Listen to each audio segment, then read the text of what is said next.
Let's take a quick look at uh, one of the main script that I'm using right now. I got quite a few strategy, but the one I like the most, I got the live strategy and the live strategy NQ. NQ is for Nasdaq. Nasdaq settings is a little slightly different, so I have to use a different strategy for it. But it's the same settings. It just actually what I was using was the make a change on it. Let me show you, for instance.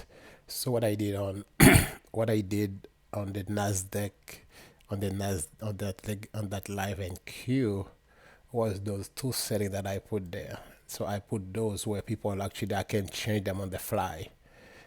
So that's the change that I made on that one. Allow me to change the settings. I can adjust them based on the settings. So when you look at it, I try to make sure I log everything that I'm doing on that. So every entry is logged to a file.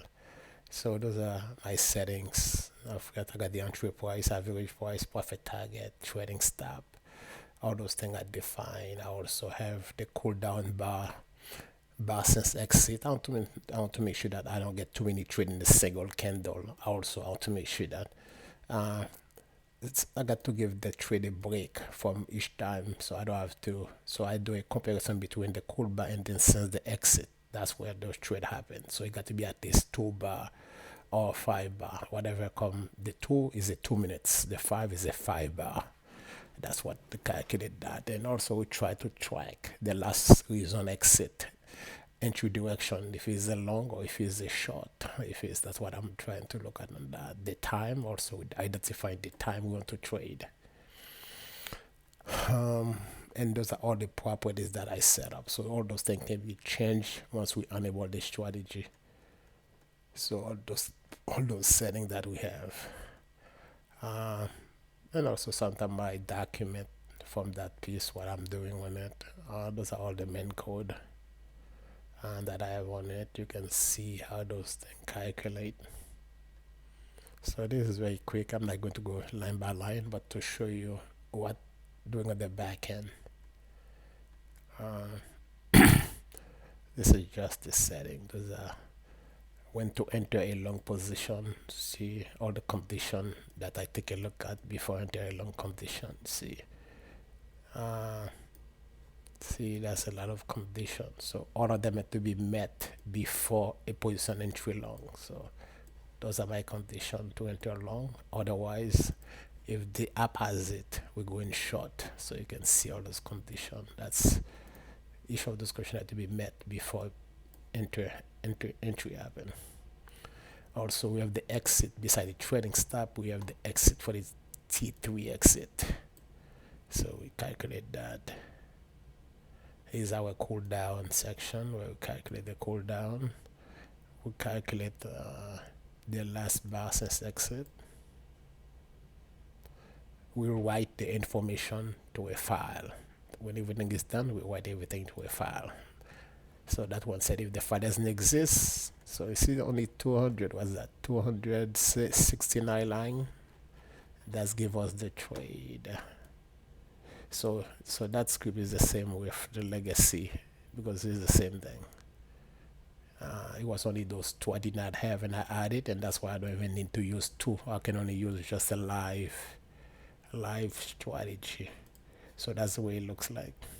So if you want to see how when you first set up the chart how it looks like, let's say you want to take a look at MES, for instance. If I say MES and I want to use a 16, what is it, 16.4. Let's want to trade a 16.4 and I want to enable the strategy and I look for live. So what I do is a 16.4. So what I do, I take a look at if it's a 16 ticks, I said I want to take my profit at 16 ticks. And then because it's 16, each bar is 16 ticks, so I want to make it twice just in case it doesn't messed up. So I use 16 plus 16, that's 32. Then I use 33 trading stop. Let's say I do one contract. And then I can see my average volume I can say 2000 because right now everything, let's do 500, but I will show you what that thing. I accept the default 87. So let's say I enable that strategy. So once I enable the strategy, I can take a look at to see how the T3, see how the T3 is too wide, because my stop, I need to make sure that if I'm going up, when he hit the T3, I want to be able to close. That would be too far down, so I don't want that happen. So I can adjust that one. So I just adjust the T3 to make it shorter. So for instance, we can go back here. So the T3 is 8 and 7. So we just have to calculate the count. Let's take that by 5. So let's keep the 8. We don't touch the 8. We touch the bottom one, the 5. Let's see. Okay, you see how close the T3 line from that. So if I'm long, they need to go down. I want to be able to get out. Same thing if I'm short, they need to start touching it. I want to get out. And I can make it closer, but we don't want to be fake coming down. So that's the reason I leave it like that. So that's the way it looks like. So let's say right now is 11:34. Let's say if I want to change that chart, the timing on it. So you see all those things are changeable. The time, when to start, the six profit, I'm out of contract. Let's look at the average volume right now. Let's see how's the average volume right now. 3200. You can see right here 3200. When the volume right now is trading at 3241. That's the average volume. That means very high volume. So even if we change that one, so the 500 mean is the minimum, at least the average volume need to be for the trade. So of course it will take a trade. So let's take a look at if we said we want to change the timing. Right now it's 10:30. Right now, if we said we want to do it at noon, if we do at noon, it will actually look to see if you can find a trade, and it will take a trade. But I don't want to want anybody right now. I just want to have a review. It was just a review that I want to make. It was a review that I want to take a look at to see how the code looks like, so you guys can see. You guys can see how those things are going on the back end. So the code is